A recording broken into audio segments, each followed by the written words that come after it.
What's up, everybody? Welcome to another peaceful, relaxing, NPR style episode of Team Chit Chat, a subsidiary of Team Chat Podcast, and one of our special miniature episodes that we do on a bi weekly, I forgot how often we do Mhm. them, on a bi weekly basis for our $5 tier patrons, and everybody else, all you other serfs and scrubs, you'll get it later. But the patrons get it first. Team Chit Chat is an opportunity for Jerrett and I to talk about all of the things we love and hate, and anywhere in between that aren't video games.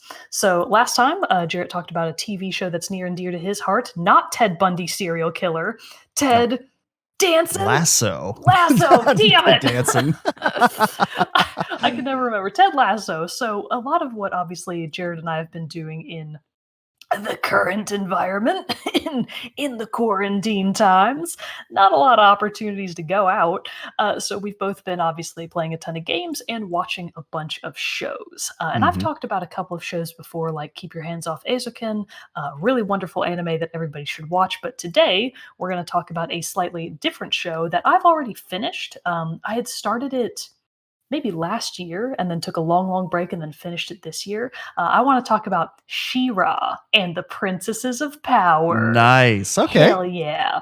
So, to give you everybody a little bit of background, if you're not familiar, She-Ra and the Princesses of Power is a Netflix original show that was, obviously produced by and for Netflix by Noelle Stevenson. She is the director, I believe. And yes, Noelle Stevenson, developed by her. She's the main director and producer, I think. And she's incredible. And she's made an incredible show. But She-Ra obviously dates back to the 80s. So the character of She-Ra is, I think, canonically the sister, cousin, niece of I don't He-Man. know. She's somehow related to He-Man, and I can't remember exactly how. I think that she's his sister. Maybe. She might not be. Anyways, so the point is, it's an old 80s show that back in the 80s, all of the characters looked exactly the same. It's 80s animation. They have one character model, and then they just kind of have to tweak it from there with like, different colored hair, different Mhm. clothes. So all of the characters looked really similar, but they were incredible. She-Ra herself was really cool. She had this fantastic blonde 80s hair and like a sweet headband and a cool like little red cape and a nice white outfit and a killer sword and a horse with wings. She had her own Nice. Pegasus. So yeah, she was incredible. But that show is hella old and came along to 2018, 2019. It came out in 2018. And they said, you know what? You know who could use a reboot? She-Ra. I think she could use a reboot. And thank God they decided to reboot this series because I've seen some of the old She-Ra. I remember watching bits and pieces of it when I was a little kid, but I never like watched the entire series. So Mhm. this is really my main experience with She-Ra as a character, and this current one, chef's kiss. It's Top nice. tier. Could not possibly be more pleased about it. So the premise for She-Ra is you follow and this is again exclusively regarding the new show. I'm not going to be Mhm. talking at all about the 80s one. The show follows the experiences of main character and protagonist Adora. What a great name, right? Good name. Good So name. Adora is, I think, in the show, she's like a middle-ish teenager, I would guess. She's maybe between 16 and 18. Again, best guess. I can't actually prove that. Animated characters are so hard to tell. But she's a younger character that has grown up in not necessarily a country, a people called the Horde. They're specifically called like the evil Horde. Okay. And she has been raised in this environment alongside some of her best friends. Her best friend is Katra. The environment of She-Ra, so everything takes place on this planet called Etheria. I think it's been a while since I watched the beginning of the show, so if I get some of the details wrong, don't hate me too much. I'm filling in blanks where I had that big space that I wasn't watching. So it takes place on the planet of Etheria, which is obviously not Earth. So this Mhm. is a different planet entirely that is full of interesting stuff. Some of what we would really describe as like magical. And this show definitely follows the magical girl anime trope. If you're not familiar with what a magical girl is, it is Sailor Moon, Cardcaptor Sakura, Pretty Cure. There's a lot of different things that fall into the magical girl trope, but the point is, it is a normal, air quotes, normal human girl that through XYZ means magically transforms into what is essentially a superhero. But it's usually got a very, feminine flair to it, which I love. Sailor Moon and Cardcaptor Sakura are two of my favorite pieces of media of all time. And She-Ra has quickly worked its way up to being almost along those same ranks. So Adora is actually quite a force to be reckoned with, which is kind of the first thing I like about her character. Unlike Sailor Moon and unlike Sakura from Cardcaptors, she's very, very competent. She's obviously been raised in the evil horde, which is a very militaristic type of, I don't really know what to call them. Group, a congregation, a force to be reckoned with. Yeah, an empire. They probably would consider themselves an empire. So she's been raised to be able to lead in battle, to be a commander. And I believe that in the context of the show, she either already has it or she is quickly awarded the rank of force commander, which is like top tier. So she's really up there on the evil scale. But what's the horde fighting? What are they doing on this planet? What are they trying to achieve? They're trying to overtake all of the other peoples, all of the other countries that live on Etheria. So there's a lot of different fractured nations on Etheria. There's the Moon people. I don't remember what they're called. Bright Moon. It's called Bright Moon. So there's the nation of Bright Moon. There's one that's like Sea World. It's the ocean. It's the ocean people. Shamu. Don't remember what they're called, but there's like the ocean world. There's like the foresty kingdom. There's the deserty kingdom. There's the ice kingdom. So there's lots of different themed kingdoms because remember, the original 80s show was created to sell toys. So all of these things have to have a very clear visual descriptor to go along with them, which I personally love. I'm all about that stuff. So the horde is super evil, very mechanical. They have a very industrial, mechanical feel, and all of the rest of the nations on Etheria skew more towards the more natural approach. So all of their cities don't have a bunch of caustic pollution in the air. They're very pretty. Yeah. And the Horde is trying to stop that. They're trying to overtake all of these other nations and basically rule over this entire planet as one entity, the Horde. So Adora, kind of very early on, she gets derailed from the Horde. She gets kidnapped. I don't remember what happens. She either gets kidnapped or somehow gets separated from Catra and from the rest of the Horde.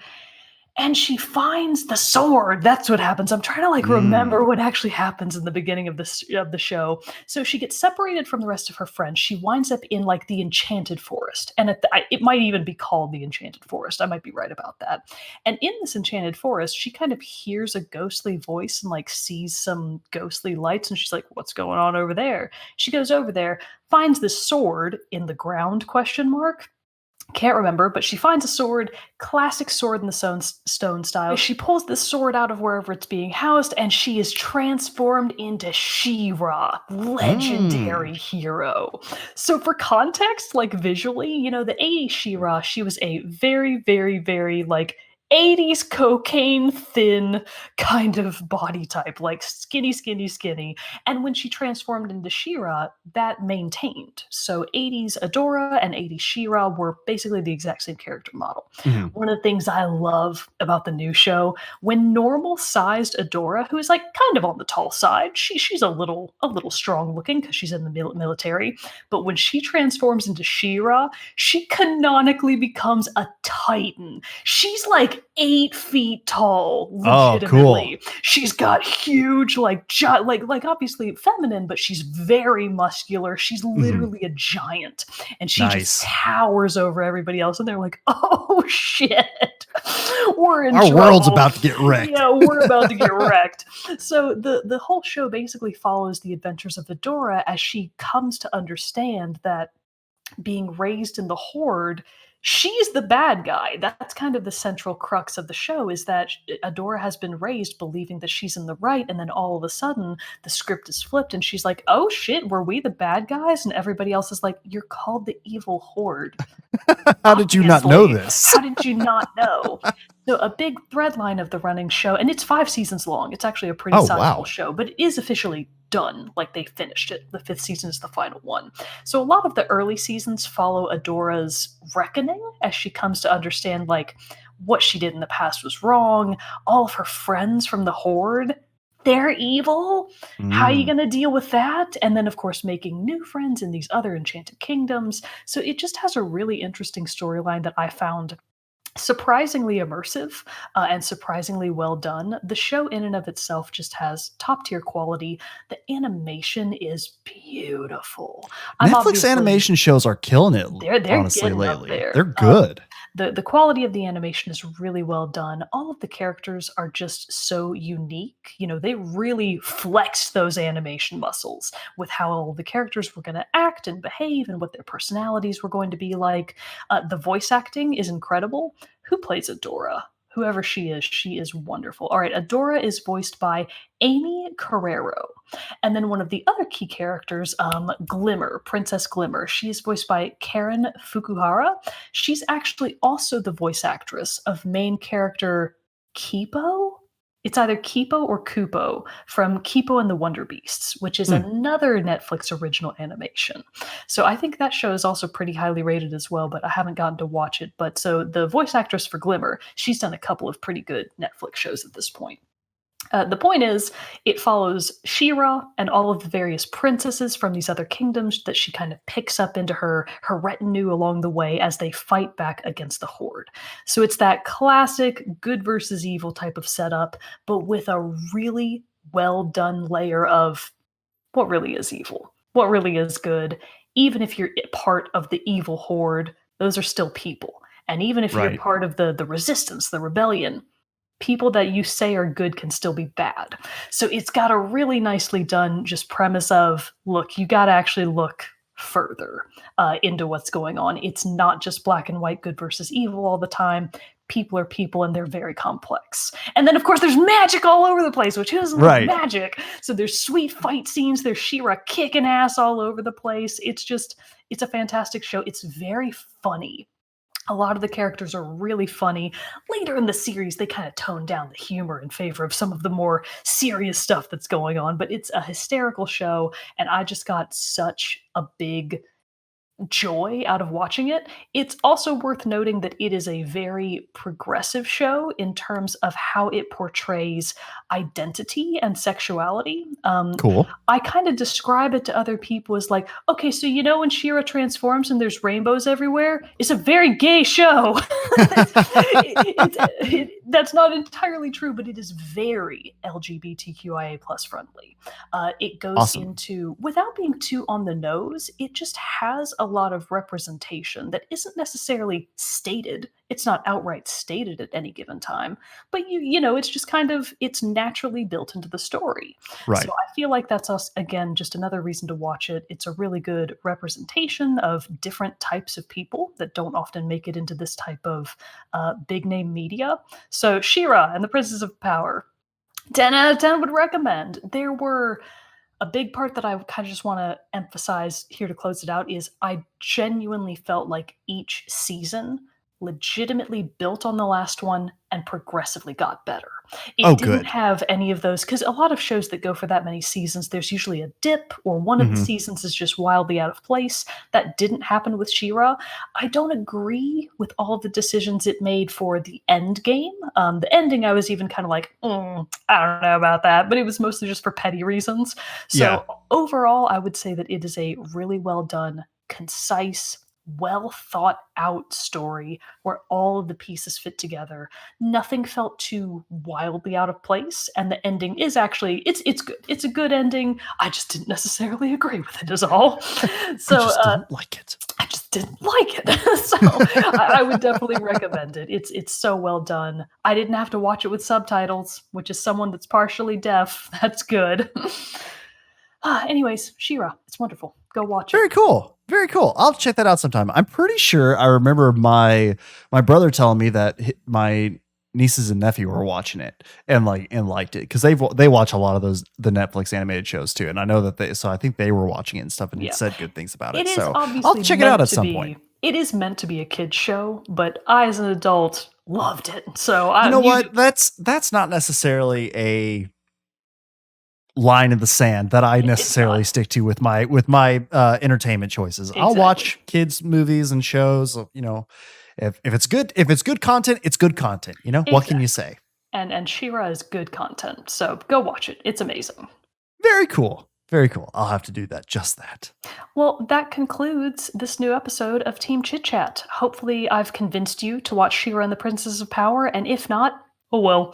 Try it Whatever. again next Yeah, time. I'll just swing and a miss. So come back next time for whatever it is that Jarrett's going to talk about. We never know. It's a Who mystery every knows? time. So that concludes this episode of Team Chit Chat. Thank you for your support. And of course, if you want to consider becoming one of our patrons, we would love that. If not, that's fine. Still comment, like, perhaps retweet this episode once it becomes public. And all of that still helps support the show and helps give us an idea of what kinds of things we can talk about next time.